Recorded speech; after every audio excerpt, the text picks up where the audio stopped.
Barcelona berhasil mengalahkan Almeria dengan skor akhir 2-0. Gol Barca dicetak oleh Dembele menit 48, Frenkie de Jong di menit 62. Di awal-awal babak pertama, Barca sebenarnya dapat mencetak gol cepat, teman-teman. Namun, penalti yang didapat Barcelona tidak mampu dikonversi dengan baik oleh Lewandowski. Oke, sebelum kita membahas jalanan pertandingan Barca menghadapi Almeria, jadi pertandingan ini merupakan pertandingan yang sangat emosional tentunya bagi Gerard Piqué, teman-teman. Sebab mengapa? Seperti yang sudah teman-teman ketahui, akhir-akhir ini Gerard Piqué mengakhiri karir sepak bolanya. Namun aku tidak akan membahas terkait tentang mengapa Gerard Piqué mengakhiri karir sepak bolanya dan sejenisnya, teman-teman. Tetapi yang menarik itu melihat Piqué seusai mengakhiri karir sepak bolanya ini. Karena mengapa? 1, 2, 3, 4, 5 tahun ke belakang, teman-teman. Kita ambil aja 5 tahun ke belakang. Gerard Piqué sering sekali menyatakan ingin ke depannya pada saat dia sudah tidak bermain sepak bola, teman-teman, menjadi presiden Barcelona. Itu bukan hanya sekali dia sampaikan, tetapi berkali-kali. Nah, menarik. Apakah obsesi ataupun keinginan dari Gerard Piqué ini ke depannya akan mampu dia realisasikan? Kalau kita bicara dari sisi non-teknis, bukan di dalam lapangan, teman-teman, bukan dalam permainan, akhir ini aja Piqué memberikan bantuan quote and quote ya, teman-teman, kepada Barcelona dengan tidak terlalu banyak membebankan gaji untuk dibayarkan Barca kepada Gerard Piqué, dan itu tentunya diapresiasi besar-besaran pada saat itu oleh manajemen Barcelona, tentunya dipimpin oleh Joan Laporta. Oke, kita lihatlah, teman-teman, Piqué gimana ke depannya, dan coba teman-teman tulis di kolom komentar apakah Gerard Piqué tepat untuk menjadi presiden Barca ke depannya, dan tepatnya itu di tahun berapa Gerard Piqué cocoknya untuk menjadi presiden Barcelona, teman-teman. Silahkan komentar. Oke, kita bahas jalannya pertandingan Barca menghadapi Almeria, teman-teman. Kalau kita lihat starting line up dari kedua tim, Barcelona di atas kertas tetap menggunakan pola andalannya 4-3-3, sedangkan Almeria gunakan pola 5-3-2. Oke, kalau kita bicara dari sisi permainan, seperti yang disampaikan oleh Almeria, pelatihnya, selesai pertandingan, Barcelona terlalu kuat untuk dihadapi Almeria. Artinya apa?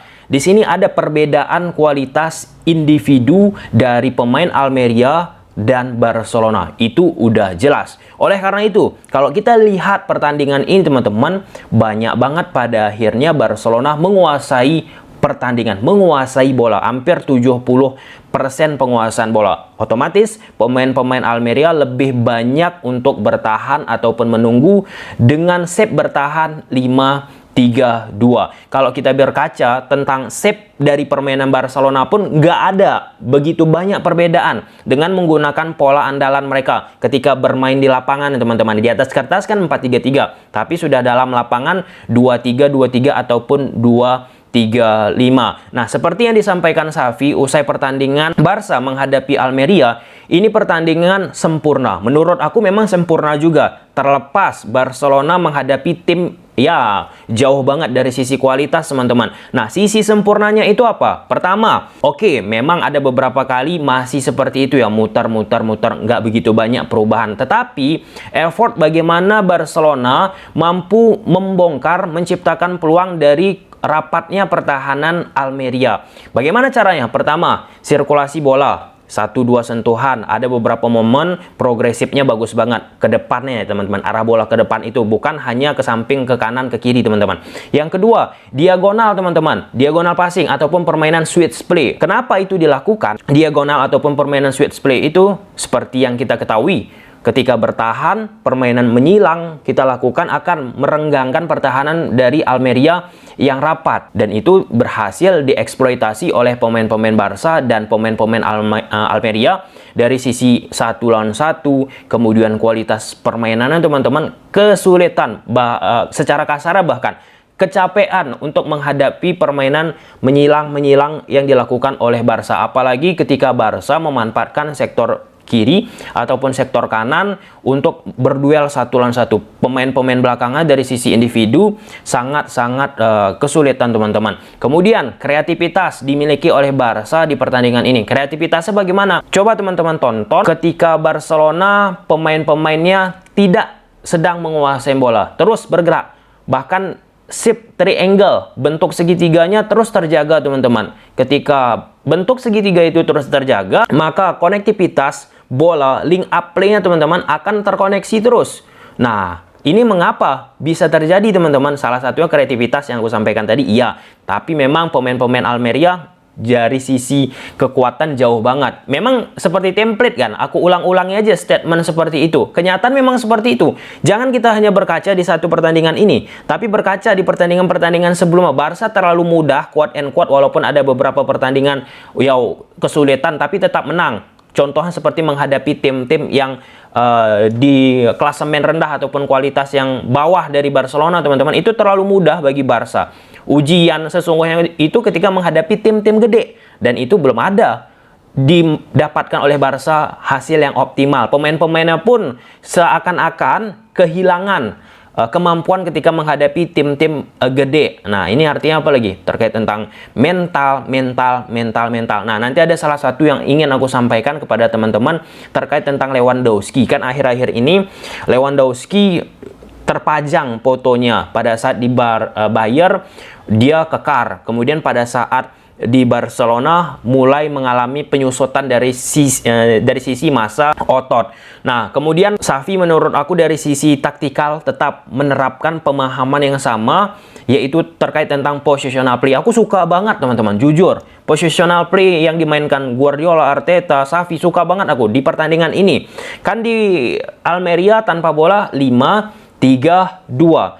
Kan pemain Barca 3 di tengah, yaitu ada Pedri, Busquets, dan Frenkie de Jong. 3 lawan 3 nih otomatis di tengah kan. Xavi itu nggak mau dia kayak gitu. Xavi tambahnya Lewandowski yang turun untuk untuk berdekatan dengan 3 gelandang Barca. Otomatis jumlahnya ya 4 versus 3. Pemain Barca unggul jumlah. Ketika Lewandowski nggak bisa turun ke bawah teman-teman ataupun stay di depan, Ferran Torres coba merapat masuk di area half space ataupun lebih dekat ke posisi 3 gelandang ini. Tujuannya apa?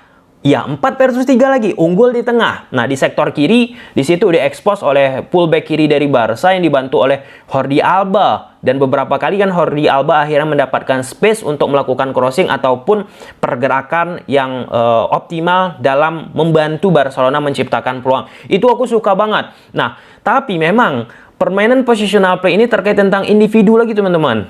Ketika kita bicara Barca menghadapi tim superior lagi, tim-tim hebat, individu-individu itu pun seperti hilang kreativitasnya, kemampuannya untuk memainkan apa yang dilakukan pada saat menghadapi tim-tim antah berantah, quote and quote, antah berantah teman-teman. Kemudian ketika Barcelona tanpa bola, mereka tetap melakukan pressing, sedangkan Almeria pun jujur ya teman-teman, ketika mereka di pressing, under pressure, takut hilang bola, lepas bola, enggak begitu bagus mereka membangun serangan dari bawah. Karena kalau kita melihat pertandingan sepak bola teman-teman, kita lihat bagaimana mereka membangun serangan. Yang kedua, bagaimana mereka tanpa bola. Kemudian bagaimana memanfaatkan set piece, transisi ya. Itu pun dilakukan oleh pemain Almeria, nggak begitu luar biasa. Yang menariknya, Barca menurut aku ini bukan hanya 1, 2, 3, 4, 5 kali. Coba teman-teman tonton di awal pramusim ini aja bagi Barcelona yang sudah kita buat beberapa kali reviewnya.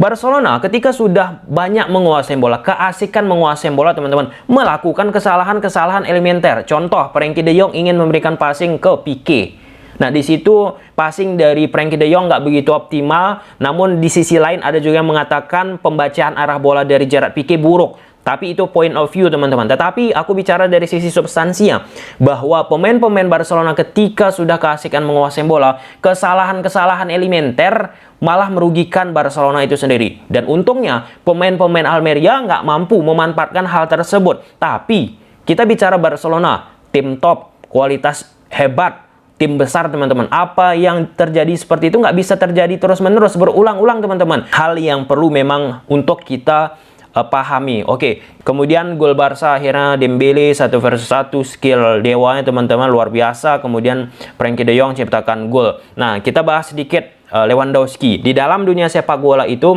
ada beberapa metode latihan, teman-teman. Yang pertama teknik bompa, yang kedua taktikal periodisasi. Nah, teknik bompa ini merupakan teknik yang masih sekarang digunakan oleh Antonio Conte. Jadi, bompa ini merupakan latihan fisik secara khusus. Nah, Conte bersama Spurs beberapa waktu yang lalu kan membuat latihan yang viral kan. Lari 4 kali 100 meter dan sampai ngos-ngosan. Nah, teknik bompa ini nggak ada latihan taktikal di situ, teman-teman. Jadi, dipisahkan latihan fisik sama latihan taktikal. Nah, di era sekarang ini yang paling banyak digunakan oleh pelatih-pelatih modern yaitu taktikal periodisasi. Jadi, latihan ada juga sekaligus latihan fisiknya, teman-teman. Nah, hal-hal seperti ini memang terkait tentang kebijakan-kebijakan dari klub itu sendiri. Lalu terkait tentang masa otot, aku sempat beberapa waktu yang lalu bicara dengan Kepala Departemen Sport and Science Persib Bandung, tim profesional yang ada di Indonesia. Ya, walaupun nanti pada akhirnya teman-teman ada yang komen jauh banget mengkompernya, tetapi apa yang disampaikan oleh dokter tersebut relevan dengan apa yang aku sampaikan, teman-teman. Nah, terkait tentang kenapa di Barcelona pemain datang ototnya kecil, kemudian dibayar datang ototnya besar, dan ini juga sempat dialami dan diakui oleh Xavi Simons yang katakan di Barcelona itu lebih banyak dengan bola, bukan latihan-latihan fisik. Itu jawabannya. Setiap departemen ataupun setiap klub memiliki keinginan kemana arah daripada latihan fisiknya, kemana yang akan lebih diintensitaskan, teman-teman.